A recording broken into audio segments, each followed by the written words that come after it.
Sobat Maestro, sesaat lagi kita akan mendengarkan program Blog Airtime Kerinduan Segala Zaman bersama Advent Vision Media Ministry. Selamat mendengarkan.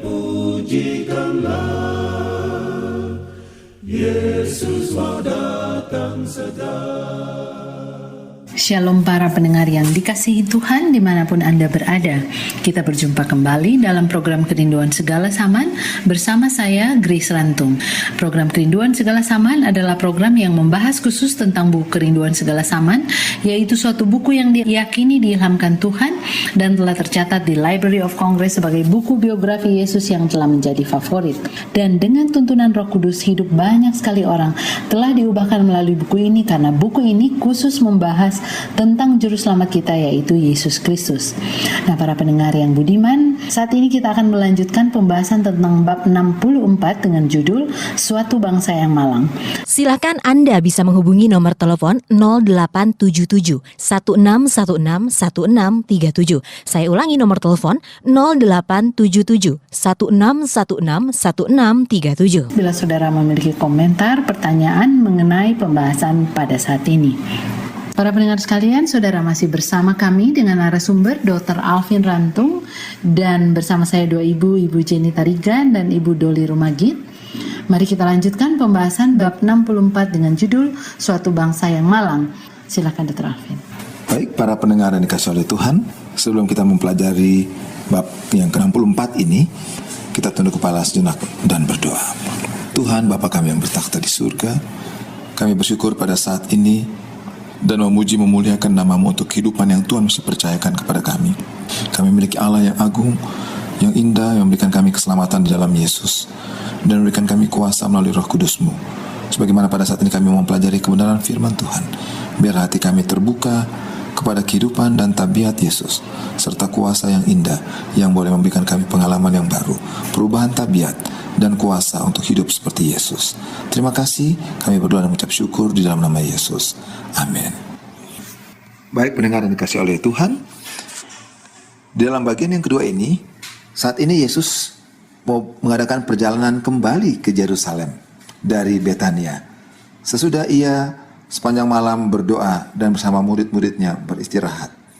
Dan di dalam perjalanannya ke Yerusalem, Yesus dan murid-muridnya melalui kebun pohon ara. Yesus sudah lapar pada waktu itu, dan dari jauh Yesus melihat ada pohon ara yang sudah berdaun. Ia mendekatinya kalau ia bisa mendapatkan apa-apa pada pohon itu. Tapi waktu ia tiba di situ, Yesus tidak mendapatkan apa-apa selain daun-daun saja. Ia tidak menemukan buah ara, sebab memang bukan musim buah ara pada waktu itu. Belum ada musim buah ara yang masak, kecuali di beberapa tempat tertentu dan di tanah pegunungan di sekitar Yerusalem. Dapat dikatakan dengan sebenarnya, memang bukan musim buah ara. Tetapi di kebun buah-buahan yang didatangi Yesus ini, satu pohon itu kelihatan sudah lebih dahulu dari pohon-pohon yang lain. Pohon itu sudah penuh dengan daun. Memang saudara-saudaraku, sifat pohon ara ialah sebelum daun-daun itu terbuka, buah yang sedang bertumbuh pun harusnya sudah kelihatan. Sebab itu pohon ini yang penuh dengan daun memberikan harapan adanya buah yang sudah cukup matang. Tetapi rupa pohon itu sangat menyesatkan dari luar. Setelah Yesus memeriksa cabang-cabangnya dari dalam, dari yang paling bawah sampai yang ranting yang paling atas, Yesus tidak mendapati apa-apa. Tidak mendapati satu buah pohon ara pun selain daun-daun saja. Itu merupakan daun-daun rimbun yang sangat mencolok. Selain itu tidak ada. Pendengar yang dikasihi oleh Tuhan, Kristus mengucapkan kutuk yang menjadikan pohon ara itu layu. Yesus berkata, jangan lagi seorang pun makan buahmu selama-lamanya, katanya. Dan keesokan harinya, ketika Yesus dan murid-muridnya dalam perjalanan kembali ke kota Yerusalem dari Betania, mereka melihat cabang-cabang dari pohon ara itu sudah mengering dan daun-daunnya menjadi layu. Sehingga ini menarik perhatian dari murid-muridnya. Di mana Petrus berkata, "Ya Rabi, lihatlah pohon ara yang kau kutuk itu sudah kering."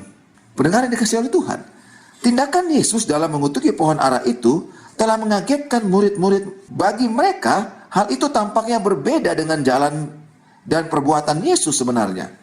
Sering mereka mendengar Yesus menyatakan bahwa ia datang bukan hendak menghukumkan dunia ini, melainkan supaya dunia ini diselamatkan olehnya.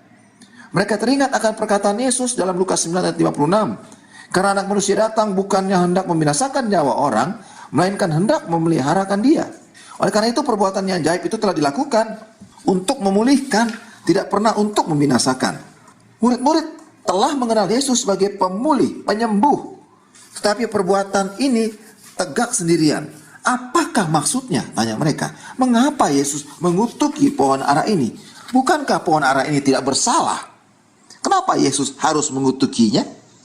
Lalu, kalau di dalam Mika 7 ayat 18 dan Yeskiel 33 ayat 11 kita bisa melihat perkataan demikian.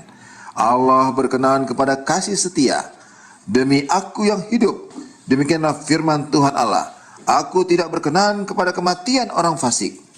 Dan dalam Yesaya 28:21, baginya pekerjaan membinasakan dan mengumumkan penghukuman adalah pekerjaan ajaib. Tetapi di dalam kemurahan dan kasihlah Yesus menyingkapkan tudung dari masa depan dan menyatakan akibat dosa itu kepada manusia. Pendengar yang budiman, kutuk yang diucapkan Yesus terhadap pohon ara adalah suatu perumpamaan yang dilakonkan. Pohon yang tidak berbuah itu, dia memperagakan daun-daun rimbun yang mencolok itu di hadapan pemandangan Kristus. Ini melambangkan bangsa Yahudi. Yesus juru selamat itu ingin menjelaskan kepada murid-muridnya sebab musabab dan kepastian dari nasib bangsa Israel ini. Untuk maksud itulah Yesus memberikan ilustrasi yang dilakonkan kepada murid-muridnya. Orang-orang Yahudi ini sebenarnya menonjol di segala bangsa yang lain. Dia memiliki keuntungan-keuntungan dan kemakmuran serta berbagai kemampuan talenta yang besar, di mana mereka mengaku setia kepada Allah. Mereka mendapat anugerah khusus daripada Allah, dan mereka mengaku memiliki kebenaran yang ilahi ini melebihi dari bangsa-bangsa lain dimanapun di dunia ini. Tetapi bangsa Yahudi ini sudah menjadi bejat oleh kasih akan dunia dan keserakahan akan keuntungan. Mereka begitu membanggakan ilmu pengetahuan mereka, ajaran-ajaran turun-temurun, tapi mereka tidak mengetahui halnya dengan pohon yang tidak berbuah itu. Mereka telah mengembangkan cabang-cabang mereka yang penuh keangkuhan ke atas. Kelihatan sangat rimbun, indah dipandang mata. Acara-acara kebaktian mereka sangat mengagumkan. Pakaian-pakaian mereka sangat indah. Kata-kata mereka seperti sangat berakal budi. Tapi mereka tidak mengeluarkan buah selain daun-daun saja. Agama Yahudi dengan bait suci yang indah dan mezbah-mezbahnya suci, imam-imamnya yang bersongkok dan upacara yang sangat mengesankan ini sesungguhnya hanya indah secara lahiriah, tetapi tidak ada kerendahan hati, tidak ada kasih, dan kebajikan sangat kurang di dalam semua sistem kehidupan upacara ini. Pendengar yang dikasihi Tuhan, semua pohon di kebun ara itu tidak berbuah, dan pohon-pohon yang berdaun tidak memberikan harapan dan tidak menyebabkan kekecewaan. Bagaimana dengan pohon-pohon ini bagi orang-orang kafir yang dilambangkan kepada mereka? Mereka berada dalam keadaan serba kekurangan seperti orang Yahudi dalam hal kesalehan. Tapi mereka tidak pura-pura menyembah Allah. Pengetahuan mereka bahwa mereka memiliki Allah yang lain. Karena pengetahuan mereka belum sampai kepada Allah yang benar. Mereka buta terhadap kebenaran oleh karena belum ada yang memberitahukan jalan kebenaran Allah yang benar dalam kehidupan mereka. Bagi mereka belum musimnya buah pohon ara itu berbuah. Betul, mereka masih menunggu harinya yang akan membawa harapan kepada mereka. Tapi bagi orang Yahudi yang dilambangkan dengan pohon yang sudah sangat rimbun daunnya, sementara belum ada musim pohon ara, yang seharusnya pohon ini sudah harus berbuah lebih dahulu, tapi dia tidak menghasilkan buahnya. Sehingga pohon ara yang sudah sangat rimbun ini, walaupun belum musim berbuah, tapi pohon ara ini yang melambangkan bangsa Yahudi itu benar-benar tidak memiliki buah. Pendengar yang dikasihi oleh Tuhan, Yesus telah datang ke pohon ara itu dalam keadaan lapar, dengan maksud hendak mencari makan. Demikian juga ia datang kepada orang Israel dalam keadaan lapar, hendak mencari buah-buah kebenaran di dalam hati mereka. Bibit-bibit kebenaran sudah ditebarkan jauh lama. Pupuk sudah diberikan kepada mereka untuk Mereka subur hidup bertahun-tahun lamanya. Mereka begitu dilindungi oleh kemuliaan Tuhan. Tapi mereka tidak menunjukkan buah kebenaran itu. Tidak ada kasih, tidak ada rasa sayang dan rendah hati dalam kehidupan mereka. Tetapi keangkuhan cinta diri terus merajalela yang mereka hidupkan. Harta benda yang terus-menerus mereka cari, inilah yang mendatangkan mereka tidak berbuah. Kepada masa sekarang ini, di mana saudara dan saya sedang hidup, tindakan Kristus dalam mengutuki pohon ara yang telah diciptakannya dengan kuasanya sendiri itu, sebagai amaran kepada kita semua. Kita semua yang mengaku pengikut Kristus. Tapi bila mana kita tidak berbuah. Buah apa saudara-saudara? Yaitu buah roh. Saudara baca dalam buku Galatia. Kita akan dapati bila mana tidak ada kasih, tidak ada kesucian, tidak ada bahkan sampai pengendalian diri. Bila mana buah roh tidak tampak dalam kehidupan kita, maka kita akan mengalami kekeringan oleh karena akibat pilihan kita sendiri. Perumpamaan tentang pohon ara yang diucapkan sebelum kunjungan Yesus di Yerusalem mempunyai hubungan langsung dengan pelajaran yang diajarkan melalui mengutuki pohon ara yang tidak berbuah itu, di mana kita pun akan mengalami hal yang sama, akan mengalami akibat dosa. Dosalah yang membuat buah pohon itu tidak berbuah. Biarlah pengalaman apa yang kita pelajari pada saat ini, yang telah diberikan berabad-abad sebelumnya kepada saudara dan saya melalui firman-Nya, pada hari ini, ketika kita mendengarkan suara Tuhan, janganlah kita keraskan hati. Biarlah kita berdoa agar Roh Kudus mengubah tabiat kita, sehingga buah roh itu nampak dalam kehidupan kita. Sebagaimana Yesus berkata, bila mana kamu mengasihi aku, karena aku sudah mengasihi kamu sebelumnya, maka kamu akan menuruti segala perintah-perintahku. Perintah-perintah Tuhan tidak berat, dan itu adalah buah-buah yang boleh nampak dalam kehidupan kita setiap hari. Tuhan memberkati kita. Para pendengar yang dikasihi Tuhan, kadangkala cara Yesus menyampaikan teguran mengagetkan kita, tapi jangan khawatir, Yesus begitu mengenal kita dan mengetahui yang terbaik bagi kita. Bahkan Kristus sedang mencucurkan air mata ketika kita menolak Dia. Kami berharap pendengar masih terus bergabung bersama kami dalam pembahasan bab 64 buku Kerinduan Segala Zaman.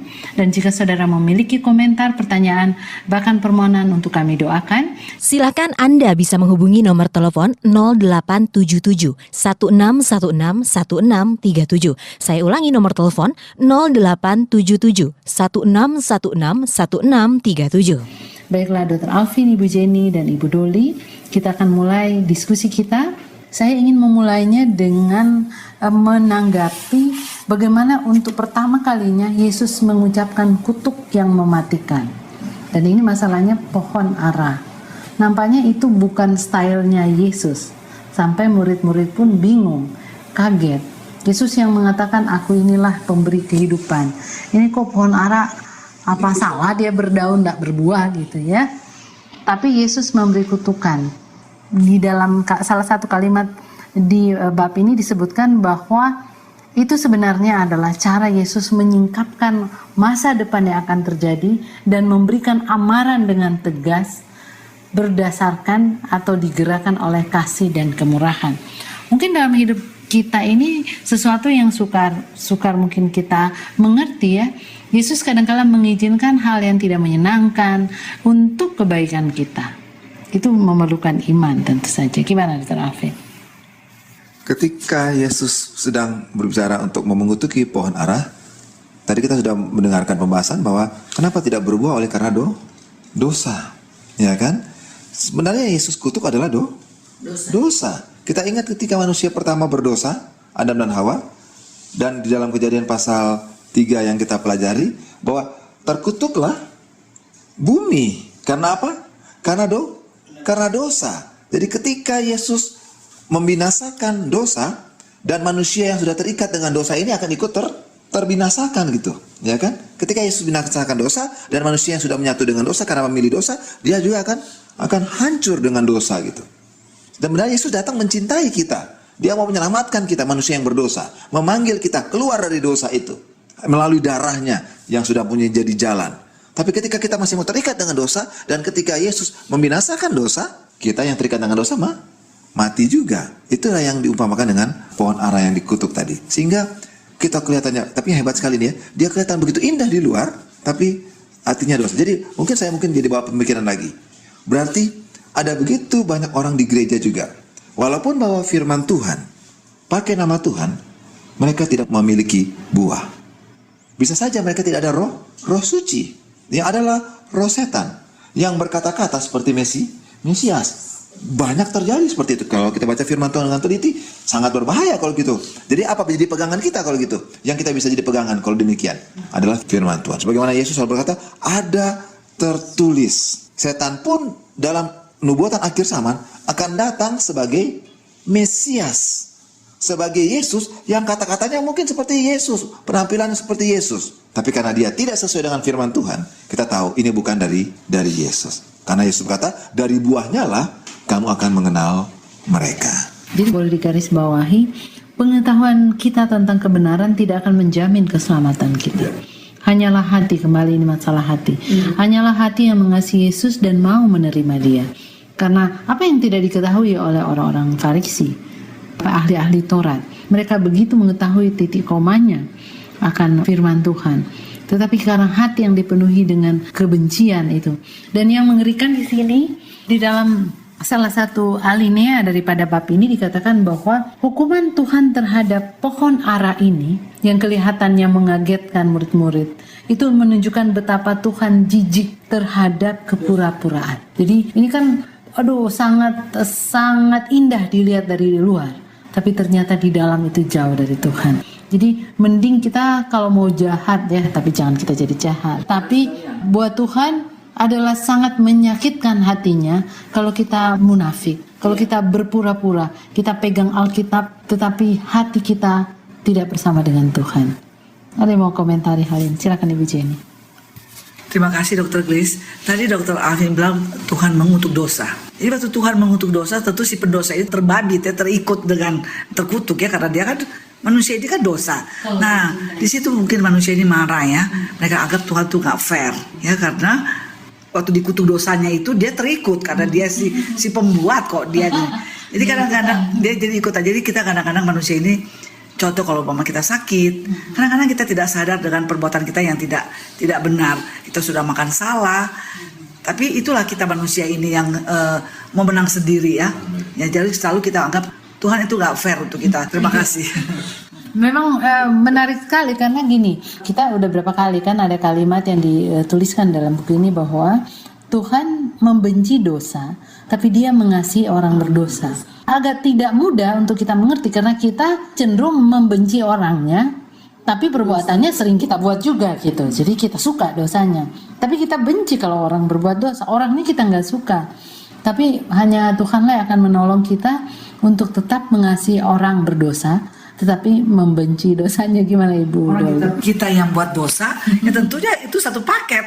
Orang kita yang si pendosa kok, tentunya kita yang mesti sadar gitu ya. Oke, Ibu Doli. Oke. Jadi di sini katakan masih lebih baik karena kayak yang tidak berdaun itu diumpamakan orang kafir. Ya. Orang kafir itu tidak berdaun, tidak ada pengharapan dari situ. Yesus tidak mengharapkan buah dari situ. Sampai ada statement di sini dikatakan itu lebih jahat lagi orang yang mengaku mempunyai firman itu tapi tidak berbuah. Itu lebih jahat. Lebih baiknya orang kafir sekalian, karena satu kali kelak mungkin ada roh bekerja dia datang kepada Tuhan. Tapi ada orang yang mengatakan, oh saya tahu semua kok itu, sudah tahu, sudah dengar berapa kali, tapi tidak berbuah. Jadi lebih hati-hati mungkin orang yang berikan statement mengaku diri dia kaya mengenai firman, tapi sebenarnya miskin dan mati. Oke, terima kasih Bu Doli. Silakan Dr. Ya.